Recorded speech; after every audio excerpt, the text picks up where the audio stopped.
Today is Wednesday, May 6th, 2026. And right now something unusual is happening in the global silver market, something that doesn't show up clearly on most charts, but is quietly sending a signal that serious investors are starting to pay attention to.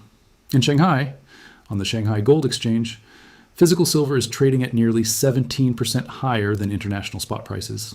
And that kind of gap doesn't just happen randomly. It usually shows up when real demand starts pulling away from the paper price. Now think about that for a second, because this is where it gets interesting. The price you see for silver online, the one moving up and down every second, is largely influenced by futures markets like the COMEX, where most trading happens through contracts, not actual metal, but in Shanghai, buyers are paying significantly more to get physical silver in hand. Real bars, real supply, and when people are willing to pay that much extra, it tells you something is changing beneath the surface. And here's the part most people completely miss.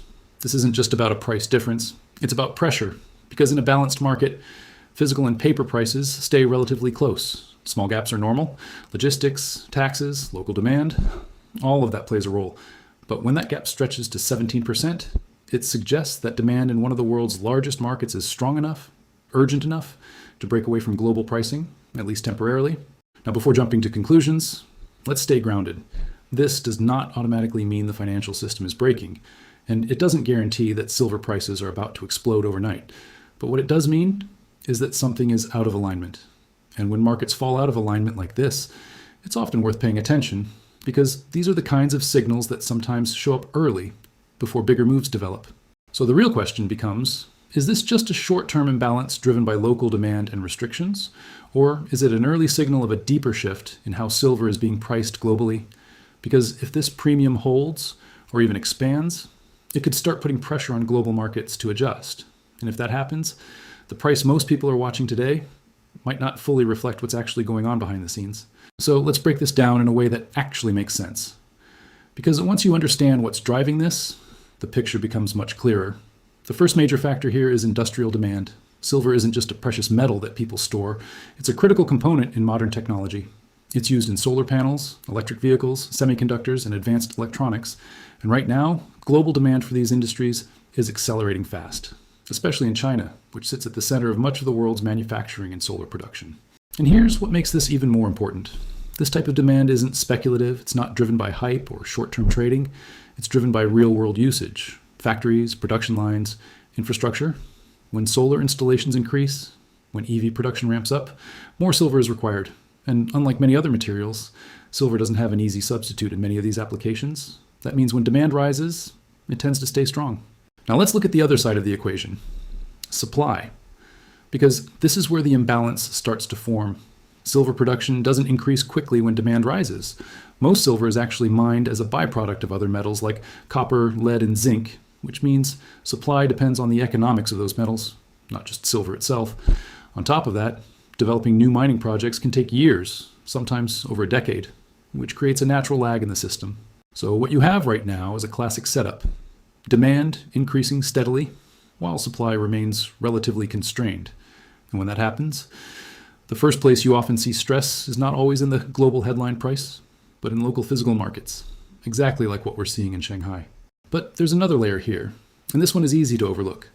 China's financial system operates under different rules compared to Western markets. There are capital controls, limits on how money moves. And during periods of uncertainty, investors often shift toward physical assets, things they can hold, things that don't rely on financial intermediaries.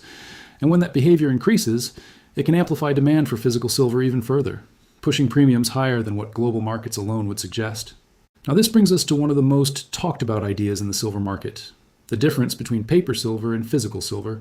On one side, you have futures contracts, ETFs, and derivatives, financial instruments that represent silver, but aren't always backed by immediate physical delivery.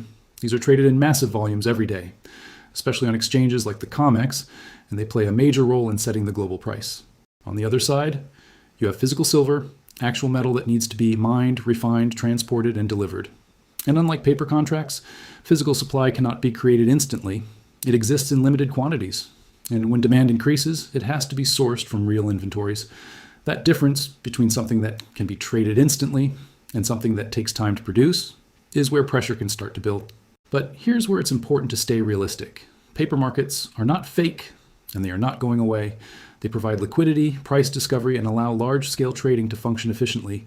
However, when physical demand starts to rise faster than expected, it can create tension within the system, because eventually, some of those paper claims may need to be backed by real metal. And this is where another key concept comes in: arbitrage. In theory, if silver is cheaper in one market and more expensive in another, traders should step in, buy where it's cheap, sell where it's expensive, and close the gap. That's how markets normally stay balanced. But in practice, especially in China, things are more complicated. Because of capital controls, import restrictions, and logistical costs, moving silver between markets is not always simple or fast. So even when a price gap appears, it doesn't disappear immediately. And that's why premiums like the one we're seeing right now can persist longer than many people expect, quietly building pressure in the background. Now let's talk about something even more powerful than supply and demand: market psychology. Because at the end of the day, markets don't just move on data, they move on how people react to that data. And right now, most people are still not paying attention to what's happening in physical silver markets. But that's exactly how these situations usually begin, quietly, before suddenly becoming impossible to ignore. Because once signals like this start showing up in headlines, things can change very quickly. Imagine waking up one day and seeing major financial outlets talking about silver shortages, rising premiums, or tight physical supply. At that point, the narrative shifts. And when the narrative shifts, behavior follows. This is where something called FOMO begins to take over, the fear of missing out. Investors who were previously sitting on the sidelines start paying attention. Retail buyers step in. Institutions that were waiting for confirmation start moving capital. And when multiple layers of demand hit the market at the same time, price movements can accelerate much faster than most people expect. But here's the important part. This phase doesn't start when the signal first appears. It starts when the signal becomes widely recognized. And by the time that happens, early opportunities are often already gone. That's why moments like this, when something is happening but not yet fully understood, can be so important. However, not every signal turns into a major breakout, and that's where discipline matters. Sometimes demand cools down, sometimes policy changes, sometimes supply catches up faster than expected. Markets are dynamic, and they don't move in straight lines, so while this setup is worth watching closely, it's not something to blindly chase without understanding the risks. So now the focus shifts to one simple question: what happens next? Because from this point forward, the direction of the silver market depends on how these signals evolve. If the premium in Shanghai starts to fall back quickly, that would suggest this was likely a temporary imbalance, driven by short-term demand or local factors. But if it holds, or even rises further, then it becomes much harder to ignore. Now imagine this scenario for a moment. If premiums move from 17% to 20%, or even higher, while at the same time global inventories begin to tighten and industrial demand remains strong, that's when pressure starts building across the entire system. At that point, the gap between physical and global pricing doesn't just sit quietly, it begins to demand adjustment. And historically, when pressure like that builds long enough, prices tend to respond. But it's important to understand how that response happens. Markets don't move in a straight line. There will be pullbacks, volatility, moments where it feels like nothing is happening. But underneath, if the underlying drivers remain strong, demand, supply constraints, and physical tightness, then the structure of the market slowly shifts. And when that shift becomes visible to everyone, that's usually when the move is already underway. So here's what smart investors are watching right now. Not just the headline price of silver, but the deeper signals: premiums in Shanghai, inventory levels on major exchanges like the COMEX, industrial demand trends, and how quickly physical metal can actually be delivered. Because these are the indicators that reveal what's really happening beyond the charts. And as we wrap this up, remember this: the biggest opportunities in markets rarely start with clear headlines. They start with small signals, subtle disconnects, things that most people overlook at first. And right now, the 17% premium in Shanghai might be one of those signals. Not a guarantee, not a prediction, but a moment worth paying attention to. Because if it develops further, it could become one of the most important financial stories of the year. Now, as we reach the end of this breakdown, the most important thing to understand is this: silver is not moving in isolation. What we're seeing in Shanghai, on the Shanghai Gold Exchange, is just one piece of a much larger global puzzle. Whether this 17% premium expands, holds, or fades will tell us a lot about how physical demand is interacting with global pricing systems in real time. So, going forward, the key is not to react emotionally, but to observe carefully.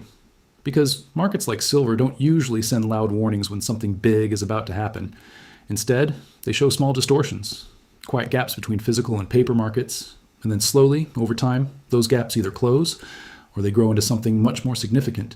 And if this premium continues to stay elevated, while industrial demand remains strong and supply stays tight, then we could be entering a phase where physical market signals start to matter more than they have in years. But again, this is not a guaranteed outcome. It's a developing situation, and one that requires patience and attention rather than impulse decisions. If you found this breakdown helpful and you want more real, data-driven updates like this, then make sure to like this video, share it with someone who follows markets, and subscribe to the channel, because we're going to keep tracking these signals as they develop and breaking them down in simple, clear language so you always know what's actually happening behind the headlines. And finally, a quick disclaimer. This video is for informational and educational purposes only. It is not financial advice. Markets involve risk, and prices can move in unpredictable ways. Always do your own research or consult a qualified financial professional before making any investment decisions.